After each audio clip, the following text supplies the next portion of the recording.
मेरा नाम अरमान है। मैं यूपी से बिलॉन्ग करता हूँ। मैं गोवा जाने के लिए जैसे ही एयरपोर्ट पहुँचा, काउंटर पर बैठी युवती ने मुझसे टिकट लेकर कहा, आपकी सीट है बारहवीं। आपातकालीन द्वार के पास बोर्डिंग कार्ड लेकर मैं सुरक्षा कक्ष में चला गया। फ्लाइट जाने वाली थी, इसलिए मैं तुरंत विमान तक ले जाने वाली बस में बैठ गया। मेरी मुलाकात एक लड़की से हुई। मैं उसे देखता ही रह गया।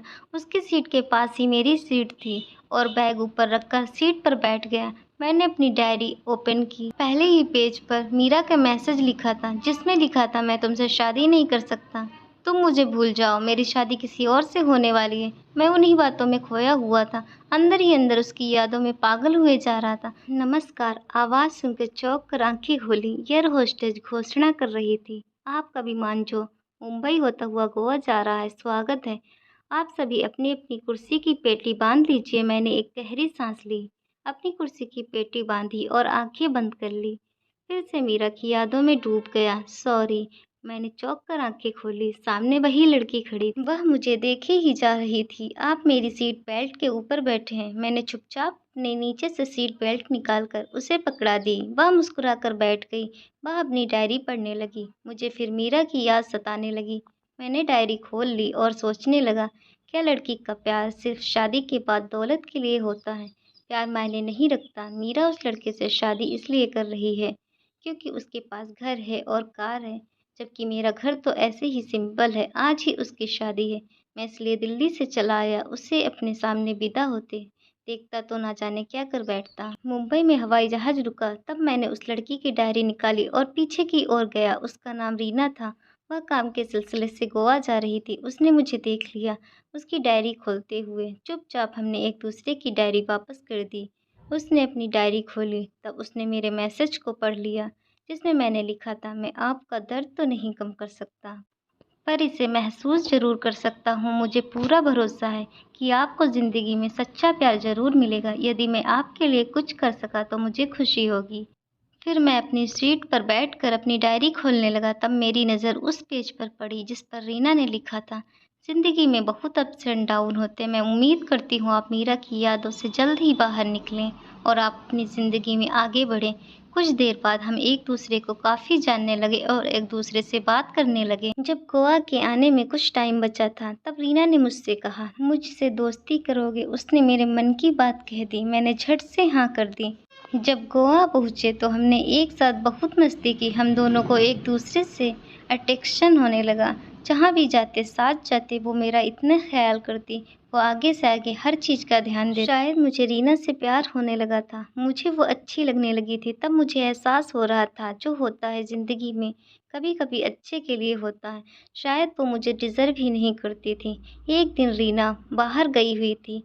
मैंने उससे शादी का प्रपोजल देने का प्लान किया। मैंने अपने रूम को बहुत ही अच्छे से डेकोरेट किया। सामने की दीवार पे बड़ा बड़ा लिखा था, विल यू मैरी मी। मैंने अपने प्यार के प्रपोजल को देने का एक बार भी नहीं सोचा, क्योंकि प्यार से मेरा भरोसा उठ चुका था। मीरा मेरा दिल तो पहले ही तोड़ चुकी थी। एक ही तो दिल था, उसे तोड़ने का और रिस्क नहीं ले सकता था।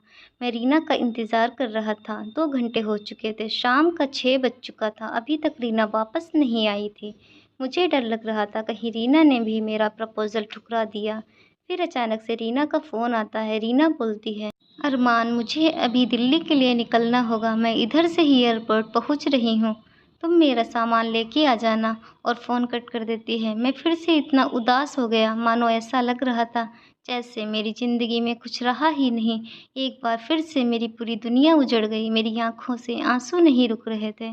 तभी सामान की पैकिंग करता हुआ जैसे ही बैग हुआ तो देखा रीना खड़ी हुई थी।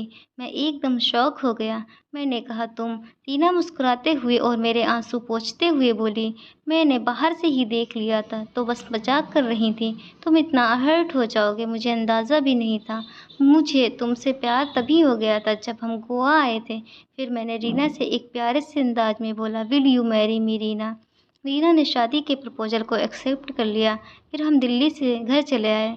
जब एयरपोर्ट से अपने घर जा रहे थे तो अजीब सी बेचैनी थी। मन हो रहा था एक पल के लिए भी जुदा ना हो। यहाँ मीरा की शादी हो चुकी थी।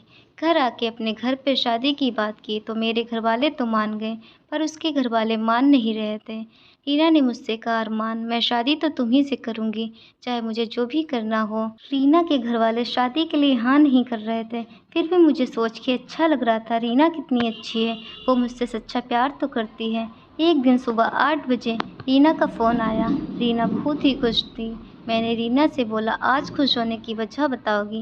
रीना बोली, एक गुड न्यूज़ है, एक बैड न्यूज़। पहले कौन सी न्यूज़ सुनना चाहोगे? मैंने बोला, पहले गुड न्यूज़।